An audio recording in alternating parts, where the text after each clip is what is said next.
नमस्कार दोस्तों, चैनल को सब्सक्राइब करना न भूलें।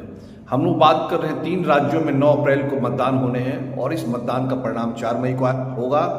और यह देखना है कि तीनों राज्यों में सरकारें बदलती है कि यथावत रहती है, क्योंकि सभी पार्टियों ने जमकर अपना पसीना बहाया है, जमकर पैसे बहाए हैं, लोगों को समझाने के लिए तरह तरह के हथकंडे अपनाए हैं, तरह तरह के लोक लुभावने नारों का इस्तेमाल किया है, वादों का इस्तेमाल किया है।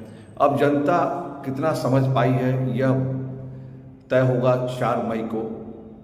लेकिन जिस तरह से पार्टियां प्रचार करती रही है और लोगों में क्या उसकी समझ आई है, लोग क्या समझे हैं, लोग कितना समझ पाए हैं उनकी बातों को, वह 9 तारीख को तय हो जाएगा। लेकिन 4 मई को हम लोग जान पाएंगे और पूरा देश जान पाएगा कि इन 3 राज्यों में क्या होगा। असम की बात करते हैं तो असम में पिछली बार कांग्रेस 3.6% वोट का सिर्फ अंतर था और उसमें भारतीय जनता पार्टी को 59 सीटें आई थी और कांग्रेस को 29 सीटें आई थी। भारतीय जनता पार्टी को 60 सीटें आई थी।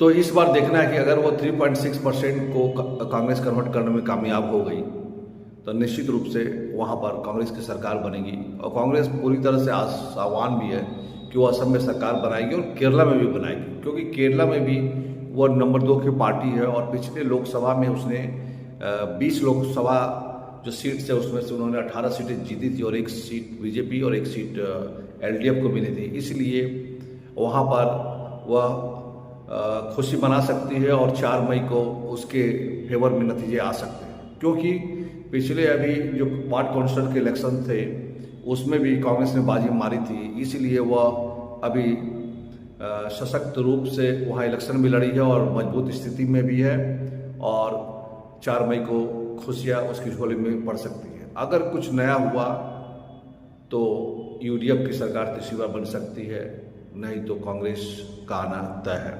इसलिए कांग्रेस केरल, उसके बाद असम, उसके बाद पांडिचेरी में भी इलेक्शन होने। पांडिचेरी में भी पिछली बार उसकी 8 सीटें थी उसके सहयोगी दलों के साथ और बीजेपी की 16 सीटें थी। इस बार वहाँ पर क्या होता है यह भी देखना है हम लोग को कि पांडिचेरी की जनता क्या चाहती है। पांडिचेरी की जनता यथावत बीजेपी को ही सरकार भी चाहती है या कांग्रेस को, वह भी हम लोग को 9 तारीख को होने वाला इलेक्शन में मतदान के बाद 4 मई को गिनती में पता चल जाएगा। इसीलिए हम लोग को अब दिल थाम कर रखना है और कल शाम 7 बजे चुनाव प्रचार बंद हो जाएगा और 4 मई तक का हम लोग को इंतजार करना पड़ेगा। और आशा है कि तीनों राज्यों में